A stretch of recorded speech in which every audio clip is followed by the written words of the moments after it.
So today, we're going to do two things. Because information has as its value how much you practice it. If you get information and you can practice it, then it has value to you. Without that practice, it has zero value. Now, if I say anything that offends you or doesn't seem right or something, just throw it out. But I'm pretty confident in what I say. And if you disagree with it, that's fine. It doesn't matter to me. I could be wrong. Who knows? But information has value to the extent that you practice it. So the two pieces of information I want to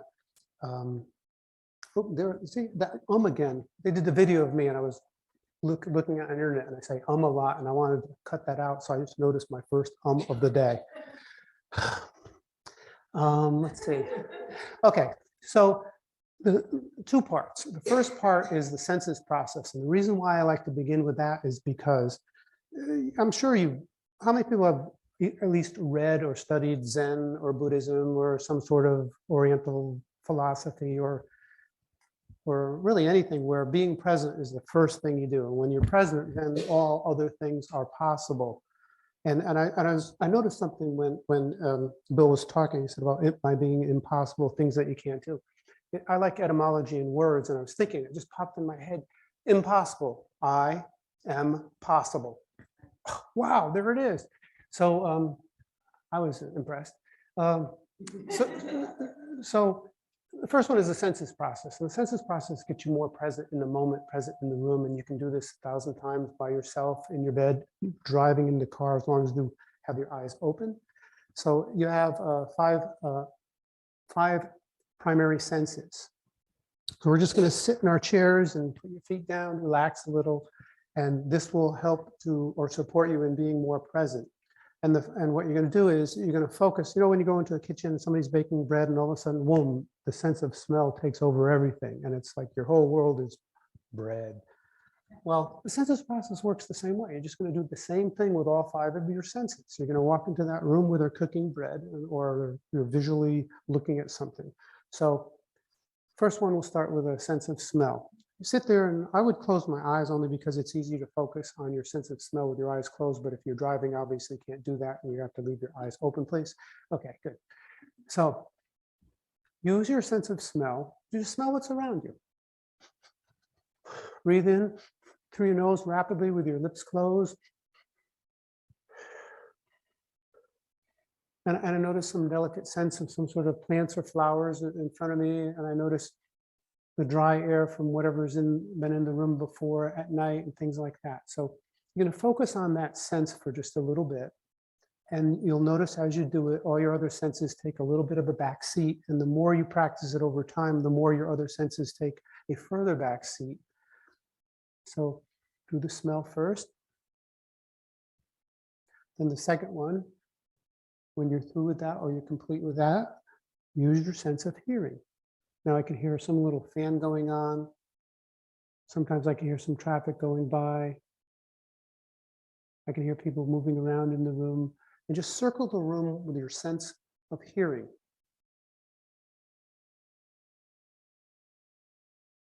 And notice if you notice anything in the room that you hadn't been listening to before, and you become, oh, look, I didn't hear that sound before, I hear it now. And you'll find that there are those sounds or sights or whatever your sense you're using. And then open up your eyes when you're complete with that, and just use that one sense to look around the room. And look in front of you, left, right, and notice anything that you hadn't noticed before. And when you notice things that you haven't noticed before, you tend to be drawn more into the present moment, because it's like, oh, wow, it's something that captures your interest. And then notice what's behind you. So we did the sense of smell, we did hearing, we did sight. And then relax into your chair and just notice how you feel right now in your body. What's going on with your body? Is there anything that you should be paying attention to? Is there anything that you hadn't noticed before? How does it feel, the softness of your seat or your back pressing into the chair?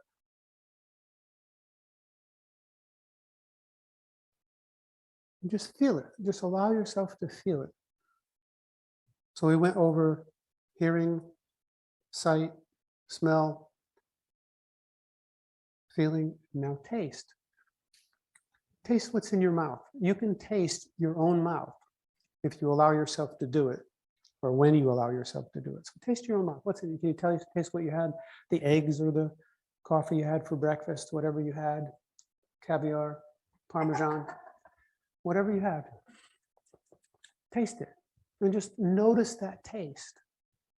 Now, if you're laying in bed when you do this, or sitting in a chair and you're alone in a quiet place, and you do this several times in a row, you'll find that you're way more present in this room in the moment because you've activated your senses. And we were born into this life to have a body, and we have a body.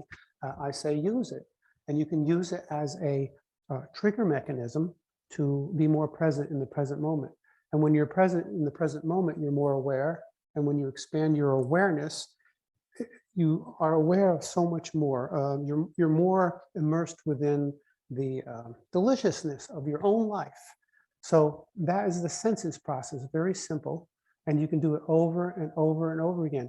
And I can guarantee you, given the distractions of this society and how we've been trained, you'll forget to do that. And I'm here to remind you to do that, because I forget to do it myself all the time. We'll forget, get distracted, and then do it again. And sometimes it's irritating having to come back and do it again, because it's, I don't want to look at this bright, shiny thing over here. Well, the bright, shiny thing generally is headlights heading towards you. It's nothing to do with your life, and they'll veer off or whatever it is.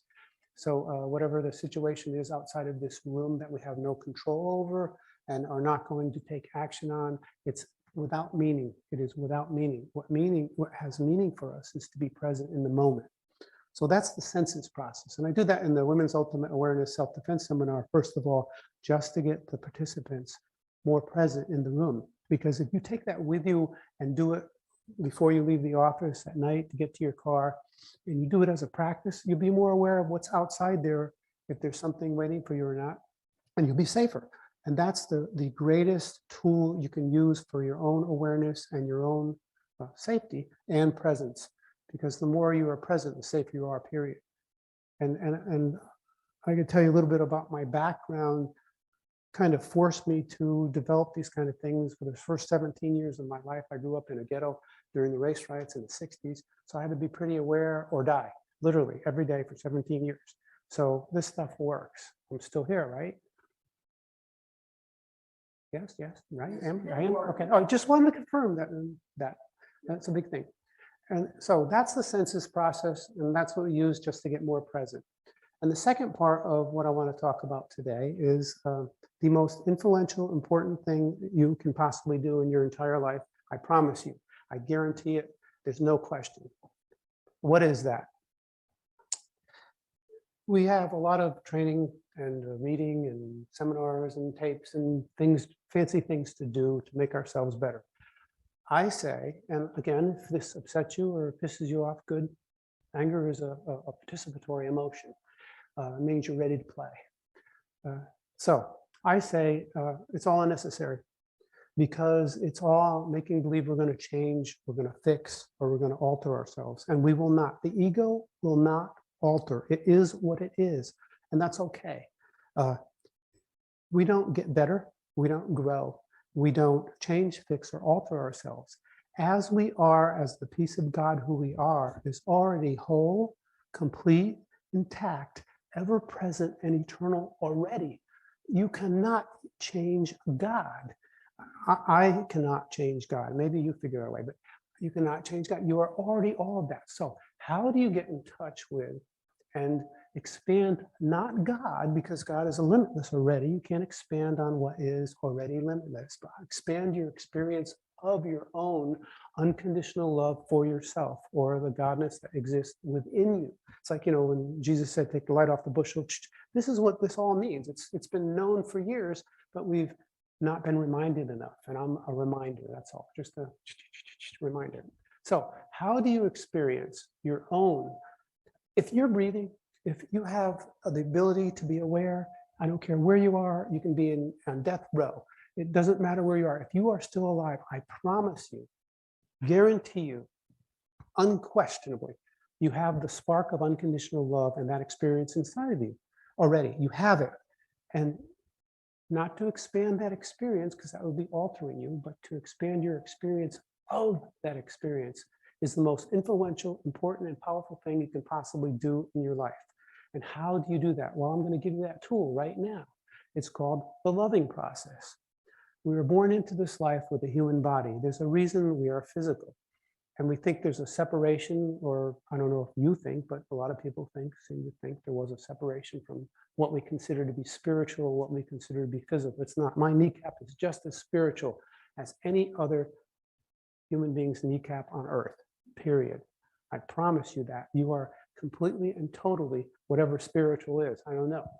But unconditional love that you already have for yourself inside of yourself can be revealed. You can expand your experience of that. And how do you do that? Well, you do it through your physical apparatus, just like the census process.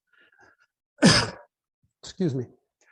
So inside of every human being, I've noticed, every single one, without question, that I've worked with at least, and I've worked with over, well, now about 60,000 human beings, there's some part of your physical apparatus, not some feeling or thought out there about you believe about your energy, because most people aren't even in touch with what their energy is, but they are in touch with their bodies.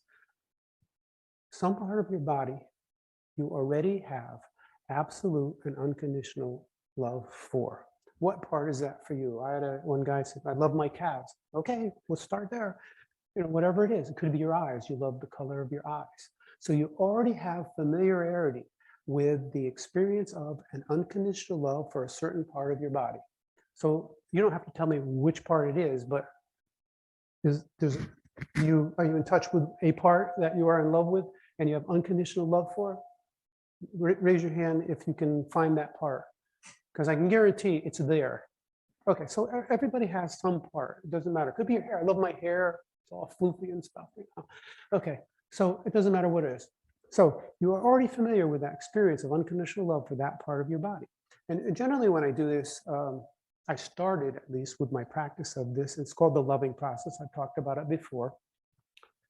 You're laying down in bed and you focus first in the moment by doing the census process. So you get there in your body. Once you're there, then you take your awareness deliberately and focus on that one part of your body that you're unconditionally in love with.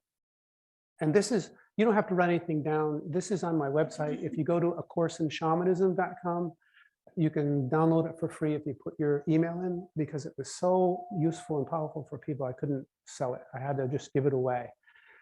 So you're laying there and you take that one part of your body and just start with one, wherever it is. And you focus on your experience of your already existing. See, that's the key word. It already exists. You don't have to fix, change, or alter anything or add anything to you. You're already whole, complete, intact, ever present, and eternal as God already. So take that one piece of your body and focus on that experience of it. So say it was your hands, okay? So, you know, I'm feeling that, you know, I really love my hands. They create things, they're really beautiful. I love my hands. And just continually go over that experience of it until you feel it, and then deliberately intend for it to expand to the rest of your body. Now, how much time does this take? I don't know. However much time it takes until you have an energy envelope that's way beyond your body. Eventually, you will experience the unconditional love that you have for that one part of your body and expand that truth to the rest of your entire energy envelope. And it will feel like, or at least it feels like for me every time I do it, that this light is effusing out of me and filling up my energy envelope. And in those moments when I purposely practice it and do it, there's nothing else you need. There's nowhere else you need to be. There's nothing else you need to do. There's nothing else you need to think of. There's no more information. You are the experience of total and unconditional love for yourself that already exists. And you're just expanding your experience of what already exists into your entire energy envelope. Because you can do something which is in Toltec shamanic practice called use your intent, which is to direct your energy, to intend it. It's not an intention. Intentions can be broken, but intent is a useful tool. So you use that intent to expand that energy of unconditional love, which already exists. And in all my practices and writings, I do the tell the truth now, tell the truth method of awareness expansion. Tell the truth, it already exists. So you're telling the truth about that one part of your body. And you're expanding the experience of your experience of that body to the rest of your entire energy envelope, which exists, depending on the person. It could be feet beyond your hands. Your energy is that big. When you connect with people and we're walking towards them, it actually has no limit. You can sense somebody's energy from 2,000 miles away. It doesn't matter. I do long distance healing practices over the phone with people all the time. They call me up on the phone and leave messages, and I can feel what's going on with them just by listening to their voice. So we have that ability. You know, I have no ability or kind of energy or awareness that you don't have too. I just force myself to remember it all the time. That's all. And you have to. In this society that is designed as a mercantile consumerism society that wants to grab your awareness through advertising, movies, marketing, media, the news, and all that stuff, you have to grab your own awareness back. And when you grab your own awareness back, what you realize is you unconditionally love yourself. Now, I'm going to just say how this process came about for me. One day, you know, after all the negative things I heard when I was growing up, you know, I'm not going to say all the phrases that were used to describe me as I was walking to school every day for 17 years, but they were not nice. So my mind grabbed that and eventually felt like I hated myself. And one day, years ago, I was walking by the bathroom mirror, and I looked in the mirror and I felt this gut-wrenching, bitter hatred for myself. And in that moment, I realized, well, what is that? What is that? And what I realized was it wasn't real. It was an add-on. It was something that my mind had, or not even my mind, but mind had picked up and continually repeated back to me because it's what I heard from the outside. So it wasn't even me. It wasn't even how I really felt about myself. And it wasn't real. And that's when I began to discover and develop the loving process in order to see what was real. And what I discovered out of it was I didn't really hate myself. That was just stuff I listened to. And because mind is very powerful, it continually made me feel that way and think that way. But I didn't have to, and it doesn't matter. I don't try to alter mind anymore because you can't. You can't alter ego. You can't alter mind, but you can expand your experience of your true self, your natural self. Does that make sense? And the beauty of it is it's already there. You already are familiar with the experience of unconditional love for yourself, because if you're breathing, I promise you are. Yes?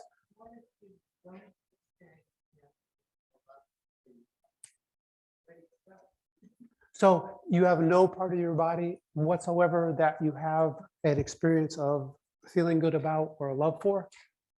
Because if you're breathing, I promise you, you do. Okay, that's fine. So is there a part of your body or some part that you appreciate more than any other one? Like, I like that. I like my hair. I like my lips. I like my... Okay. That's fine. Always begin where you're at. And if where you're at is, oh, well, I don't really have a sense of an unconditional love for any part of my body, but I appreciate it, start there. This isn't about forcing anything, and there's no time limit, because think of how many years it took us to get to the point of hating ourselves with all the junk from the outside we absorb. It's going to take some time to get to that place. So give yourself a break, allow yourself that time, and take that area that you appreciate. And then eventually, I promise you, unquestionable, no question, it will expand into unconditional love. And then, take the appreciation and expand it to the rest of your energy envelope first. And then when you discover the existence of your already existing unconditional love for your part of your body or whole being, then expand that. Start where you're at always. There's no problem. There's no, doesn't have to be stressful. Everybody's wherever they are at, and wherever they are at is perfect. And I can promise you that every single human being I've ever met has some sort of spark of unconditional love for themselves, period, because they wouldn't be breathing and continue to breathe if they did not. So that was a great question. I'm glad you said that, because I'm sure it might have been on other people's minds. I don't feel like a whole light bulb yet. Well, that's great, because you will when you do, and until you do, you won't. It's about as simple as that. So it's there already, I promise you. So that is the most Experience yourself as whole, complete, intact, ever-present, and eternal. Your God self, your natural self, what already exists, is the most influential, powerful, and important experience you can generate for yourself. And what you're really doing is just getting the stuff out of the way to let that come forward. And I know the next question might be, well, does it happen all the time? No, I got to remind myself all the damn time. All the time, I got to remind myself. And sometimes I get really pissed off. I got to do it again. Yep, got to do it again. It's a 24/7 thing. And the more you do it, the more your experience of unconditional love happens, and the more the choices that you make in your life. And making choices is the one human superpower that we have. Choose. Do I want to have that can of Coke, or do I want the water today? It's just the choice. No big deal. If you choose the Coke, you drink the Coke. I choose the water because I know it's better for my body. So your power, superhuman power of choice, is what comes to the forefront when you do the loving process over and over again. All of a sudden, and it's really not all of a sudden, but I don't have a better phrase for characterizing that. You will suddenly find yourself, or at one time find yourself, making better choices and more nurturing choices for yourself. And in all the things that I look at, I never look at it as being right or wrong, bad or good, all that evil, good. Is it nurturing for you or not? Because everybody understands something that's nurturing. Either it's going to take care of yourself and be nurturing, or it's not. No judgment. Either it's going to make me feel better or make me feel worse. Nurturing or not. Real simple. No judgment.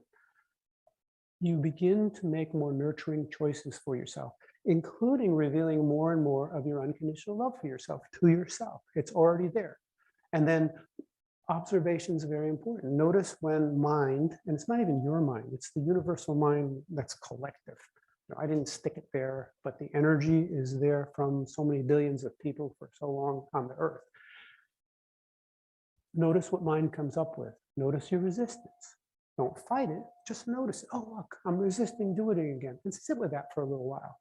And when you sit with your resistance for a little while, and you've done the unconditional process, what I've noticed happens is, without having to argue with yourself or force yourself to do it, you make the better choice naturally. And you still notice all the junk you're dragging along with you that wants to resist that natural choice. You still notice it. It didn't go anywhere. You're not going to get rid of anger. You're not going to get rid of make more criticism. You're not going to get rid of that stuff. That's ego. That's part of our mind. But you can go beyond it. And the nature of growth that it appears that we're growing is that once you get more and more in touch and you create your space larger with unconditional love, it looks like you're growing, because the anger and stuff becomes so much smaller in relationship to your unconditional love for yourself that it seems to be disappearing. Oh, I'm getting bigger. No, you're just being more of what you already are, because you're already a limitless being. Remember, I am possible. So you're already that limitless being. And these aren't just funny, nice words like some sort of thing to do. This is real stuff. When you're in touch with your unconditional love of yourself, energetically, things shift in your body. Things happen. I've seen healings. I've seen people heal broken bones in 2 days. I've seen them heal breast cancer in 2 weeks. I've seen them heal gout in a month. I've seen them heal a heart attack in 20 seconds. In the hospital, on my way there, called me on the phone. By the time I got there, she was leaving. The doctor said all the tests were wrong. I'm out of here. Stuff like that. So this stuff is something that has an effect. It works. And then the next question usually from people is, well, what will it work on? What I'm wanting to have as a result. And I always say to people, keep on doing the loving process until you get the result you want. At the minimum, you will experience your life in a much more transcendental, powerful, loving, and a hugely enjoyable way, whether your foot grows back or not. So I would rather live with my own experience of my unconditional love for myself as God, regardless of what physical conditions are happening. And physical conditions, I have not seen anything that can't clear up. I have not seen anything in the physical realm that cannot clear up, period, in the people that I've worked with in facilitating healings. I don't do them, they do themselves. And to the extent that you're willing to experience your healing, that you're willing to work for yourself, to the extent that you're willing to heal, to the extent that you're willing to do and remind yourself to do the loving process all the time, is to the extent that the results that you see will be greater. It's your willingness that's the most influential and important thing you can possibly ask yourself. Am I willing? Like, am I willing to heal? You know, am I willing to experience unconditional love for myself that already exists? Am I willing? Just ask yourself that question. If it's yes, then good. You've opened the door. And opening the door is all that's necessary. You don't have to, it's not a lot of work. You just have to keep on remembering and reminding yourself. And I have to do that all the time. Did that make sense? This is simple stuff. I used to give talks that were a lot more complicated. I get real clever, you know? And I realized this is what's going to really support and empower people to be more present through the census process. And the loving process is not only on the website, it's in the book. It's on, I have a CD there, Be Bad, Do Good, How to Get What You Want, Inspire Yourself. It's in that book too. And are there any questions about the loving process in particular? Because that was a great question, by the way. Any questions about the use of it or how to do it better or stuff like that?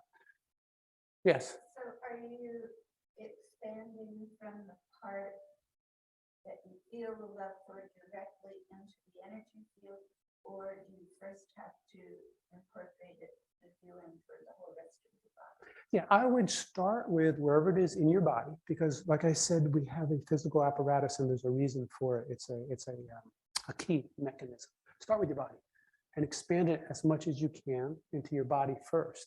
Because if you start going into the energy right away, it's going to get a little speculative and foo-foo, and I want it real. I want to feel that real experience of actually loving myself unconditionally in my body. For my left rib, I like so much. That rib is really a great rib. I want to expand that into the physical apparatus first. And it will, I can promise you, it will expand into your energy envelope naturally once your body is completely immersed within that experience. And sometimes I just got to smile and it's just like, so I could feel it, like fusing up and overtaking my entire energy. And then, you know, I look around and, you know, some lady cuts in front of me or something. I go, oh, where'd it go? You know, it's human, whatever we do. So, but it's still there. And then you expand again, expand again, expand again. In fact, I use driving as a challenge and a tool to expand my unconditional love, because if I can go 20 miles and not get upset and maintain that, whew, that's quite a practice. Sometimes it's getting out of the parking lot, but you know, I don't know, say that. But yeah, 20 miles, it's a big deal. Unless it's on the highway, then you know, there's nobody else around. Any other questions about that? Yes. Do you have any special techniques for loving someone else, even though they're harming themselves? The best technique, if you want to call it that, or tool, is the loving process. Do that. Do that. Focus here, not there. Focus here, not there. Because our job in life is not to change others. Share maybe, okay, but not change others. Their path is their journey. Some, you know, my son's an alcoholic. I haven't talked to him in 4 years. God bless him. I love him. But he's very hostile and in that, immersed in that drama, and doesn't want to be communicated and thinks everything I say is all bullshit, and you know, because it affects the ego or impacts the ego. Do I ever try to change him? No. No way. It would just drive him further into that whatever apparatus or journey he's on. I experience my own unconditional love for myself as much as I can, as many times as I can, and then I think of him in that same way and expand on that. And if he ever talks to me again, well, God bless him, I'd love a relationship. And if he never talks to me, and God bless him, I'm okay. I'm already God. And you cannot change anybody. In fact, other people's journey is none of my business, because I don't know what their journey is. I don't know what, I had a woman client who called me one time, left the answering machine, and I listened to her voice. And as soon as I heard her voice, my brain did something funny. It felt like there was an electrical octopus inside there. So, whoa, that really hurts. But then I had to separate it. I have to separate my experience of my clients from my own experience. And I realized, oh, that's all her.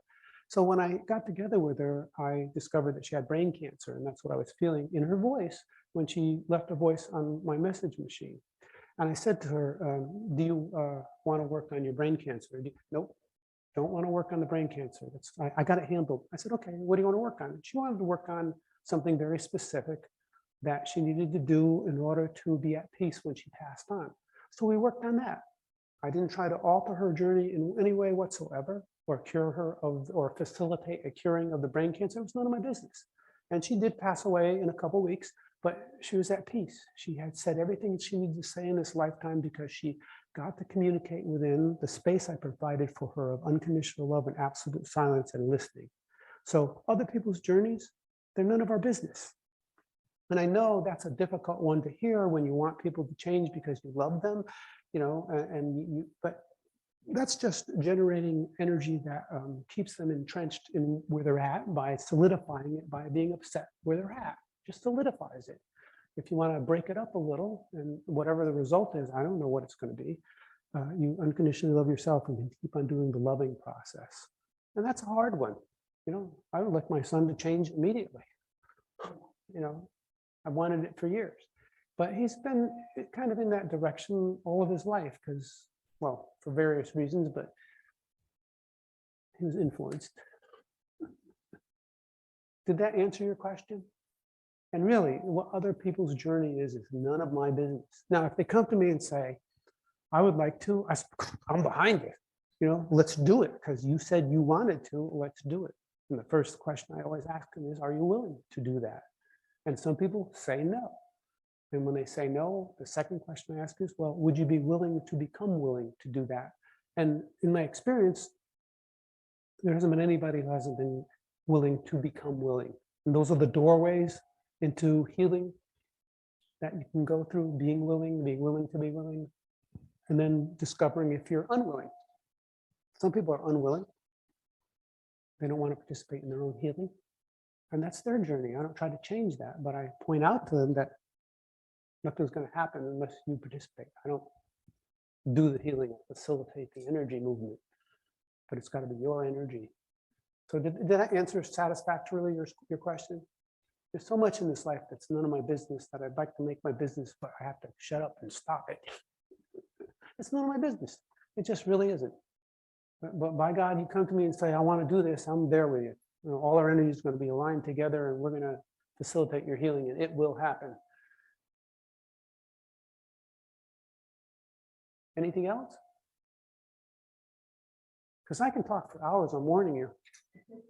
I always warn people about that. There's a lot of stuff, but the most important thing you can do is get present in the present moment through the census process, and then use the loving process to reveal your already existing unconditional love you have for yourself. Regardless of what mind is saying to you right now, it doesn't matter. It's just mind. Let it, but you know, notice it. You know, let it write all its stuff on the blackboard, and then it's going to be erased eventually or whatever. It'll do what it does. But we don't change ego. We become more immersed within the truth of our lives, our natural selves, which is unconditional love. God, it's God. There's nothing else. Nothing more important you can do. It's the most influential thing you could possibly do in your entire life, to get in touch with and expand your experience of your already existing unconditional love for yourself.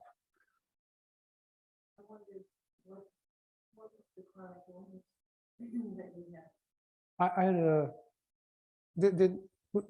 where was that? It's on here. Oh, is that that's, I thought somebody wrote this about me, or I wrote it and you printed it, but it's some lady who was doing paintings. That's not me. Oh. But a lot of it could be me, because when I was 24, they sat on my bed in the hospital and told me I was going to die in 2 weeks. I had ulcerative colitis and I was dying. I was down to 113 pounds and I was in bad shape.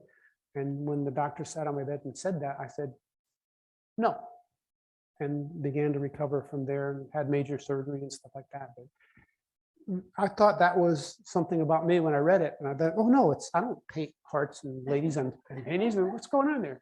But yeah, I did have a life-threatening illness at one time, but it's gone now. But I would have handled it differently had I known better then, but I didn't. I was only started when I was 18, ended when I was 24, and I knew nothing about this kind of work at all. All I wanted was pills and some doctor to save me, and they didn't. They knew nothing. I knew more about my own body than they ever could, because it's my body, just like you do. You know more about what your body wants and needs than any doctor ever could, because you're inside of it. They're not. And they have various magic things and stuff, and you know, it helps, but it's your body that heals, not medicine. It's your body that heals. And when you feed it the right medicine, which is good food, good thoughts, good unconditional loving process, when you're present, then your body heals. And it's a process. You have to remind yourself to do it all the time. I don't know anybody who doesn't have to do that. Yeah, I was surprised when I read that. I was like, oh, I was reading that and it said, well, when I first began painting, I said, well, I began painting about then. I had no doubt self-love, illness, deep depression. Wow. And then I realized, oh, wait a minute, it's tiny Buddha. But a lot of that could have been about me. But I'm glad you clarified that because I was confused myself. Any other questions? Any other questions about the, let me ask you this. When you were doing the census process, I know this is the first time you did it. Did you get a sense of its power if you repeat it over and over again to bring you more into the present moment? Did you get a sense of that? At least a sense of it, that it was possible? Or on the loving process, did you get a sense of that you do have that existing part and that it is able to be expanded? At least you're not going to expand it, but you expand your experience of it. Because you already unconditionally love everything already, but we forgot. We're not. You can't sell people stuff in a mercantile society if they're unconditionally in touch with their unconditional love for themselves, because they don't need anything. You know, they don't buy war. When you're in touch with your unconditional love for yourself, you don't buy war. It's like, no, sorry, it's not the kind of product I want. You know, you don't buy being lied to or politics or any of that stuff. It's all from the dark side. Yes. I had a real aha experience like this when I was counseling people, that I realized that I couldn't do anything for anybody. First of all, their lives, their business, and no matter how they came in, that was the journey that they were on. I could perhaps give them some alternative choices that they could make. And that was pretty much it, if they wanted to hear that. But the thing that became the strongest realization over the years of working with people was that if I did not absolutely unconditionally respect them for precisely who they were at that moment, no matter how society deemed them as correct, that I was unable to do anything whatsoever. Okay, so that was for me as a counselor. Then finally that mirror flipped around and it just blew my shit apart. Yeah. It was like, Bill, you are completely unable to move forward spiritually unless you love and respect yourself precisely as you are right now. And I did not want to do that. Funny how it's all about us ultimately, because it's all we've got. Yep. And I'm still working on it. I mean, I've done the loving process for years and still working on expanding my experience of that unconditional love. And when I'm at that place, boy, it feels so kind. I can be kind to anybody. And that's my life goal, is just to be kind. That's it. Nothing fancy, just be kind. Yeah. But the mirror, when it reverses around, and we're so forced to not look into that mirror in this society in particular, with so many attractive distractions. They're everywhere. But really, when you're sitting in your own home or wherever your quiet space is, and you're doing a loving process and you focus inward to what's there, it's the most powerful, fascinating, and influentially useful experience you could possibly have. And you already got it. It's already there. That's what's amazing. And I just want to point out something about options, because people find this particular story interesting. When I was working on death row in the prison, there was this big guy, Jim, who I was working with one night, and I didn't usually have personal conversations with people because it wasn't time. I was doing transformational seminars with them. But there was a lull of about 10 minutes. I sat next to him, and he's in prison for life for murder. And I said to him, Jim, I'm just interested. You don't have to say anything. What happened? And he said, well, I went out to this one bar for a couple of years, and every time I went to this one bar, there was this guy there who used to harass me all the time. He used to just bust my chops all the time for years and years at this one bar. So, oh yeah, I said, well, what happened? He goes, well, one day I walked into the bar with a shotgun and I just got tired of him. I put it under his chin and I pulled the trigger. And I said, Jim, I looked him in the eye, I said, how come you didn't go to another bar? And he looked like, his expression was priceless. He was like it never dawned on him. He never got presented with that option by anybody. If all you do with people is present them with options and let them, simmer, you can save lives. It never dawned on him, just go to another bar. That's where the guy drinks all the time. Well, see, I would have gone to another bar after the first time, even though I don't go to bars anyway, but I would have gone to another one after the first time. But years and years, and the ego, mine was saying, I can do whatever I want. I'll go there and you shouldn't hassle me. It's like saying, I shouldn't have this spear in my side. That's wrong. Why don't you just go get the spear taken out and sewn up instead of making it wrong? Handle it. Either you're going to be in action to handle it, or you're going to be aggravated and upset and wasting your life essence and energy on something that you're not going to do anything about. And it's not going to shift at all. But you can shift what affects you directly in your own experience. You can do that.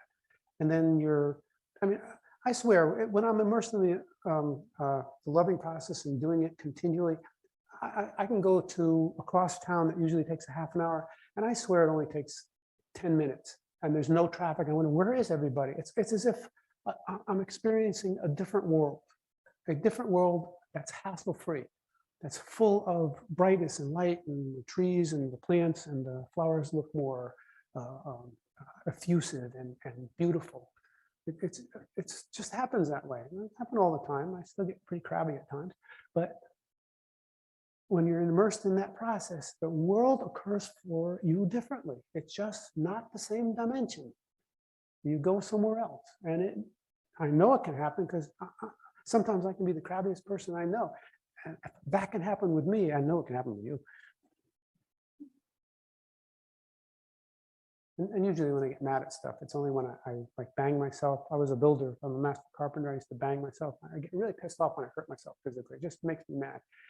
I think it's from being in the ghetto and being hurt physically so much. It's just a reactive thing that I was trained, learned how to do, react negatively to being hurt. I hated it. Who does like it? I don't know, but I didn't. So that's what I usually get upset about. Just to let you know. Yes.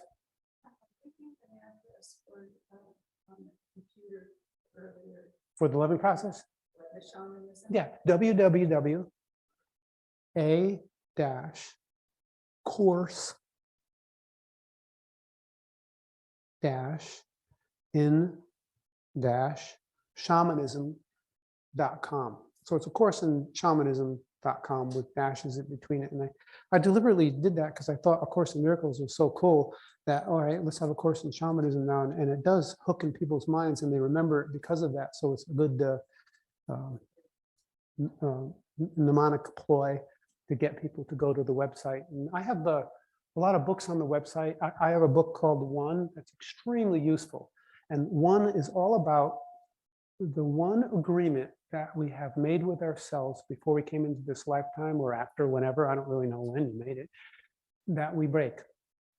The breaking of which causes more pain and suffering. I would say all the pain and suffering in the world. We break that one agreement, and the one agreement's in the book One. But I'm not going to tell you what it was because I want you to buy the book. But you can get the loving process for free. And there's many blog articles there on the website. There's the loving process, which is useful, you can use. So there's a lot of tools there that are free. And then, yes, there's a contact form on the website. You can contact me through that. And it's interesting. I have a lot of people contact me for healings, facilitating healings. And some people follow through with it and some people don't. It's amazing how mind takes over when if you're on a real path to healing and it's something that might actually work, mind will try to trip you up, because then when you're on your path to healing and you're healed, you don't have any need for mind anymore. It's just it's superfluous. It's there. It's not going anywhere. It's not going to change. You never change your mind. You change your experience of your heart. So it's always, or it's there, but it's threatened by anything like you experiencing your unconditional love for yourself, because it has no control over that. It has no power with your unconditional love for yourself. It has no power. It can't alter your behavior. It can't make you feel bad anymore. It just can't. Mind is like this. It's limited, and your God is unlimited. It's about the gist of it. That's about it. Yes, I'm complete. You're complete.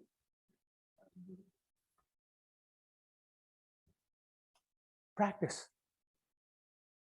What do I need to do now? Yeah. That's it. Oh, yeah. That's as good as it gets. And plus you got stuff back there you're gonna be selling or something. Well, I have books if anybody wants to buy a book, and there's the CD if anyone, and the loving process is in both of those. It's Be Bad, Do Good, How to Get What You Want in Spite of Yourself. And Be Bad is an acronym. I was really into acronyms for a while. I have 2 other acronym books, like 500 each in each one. Banish all doubt, banish all disdain, banish all despair, banish all despondency, and banish all distraction. So it's bad like that. That's the bad B when you banish disdain, like you say, get in touch with that love for yourself and banish your disdain for yourself. Yes. Not impossible though, because I am possible. You're welcome.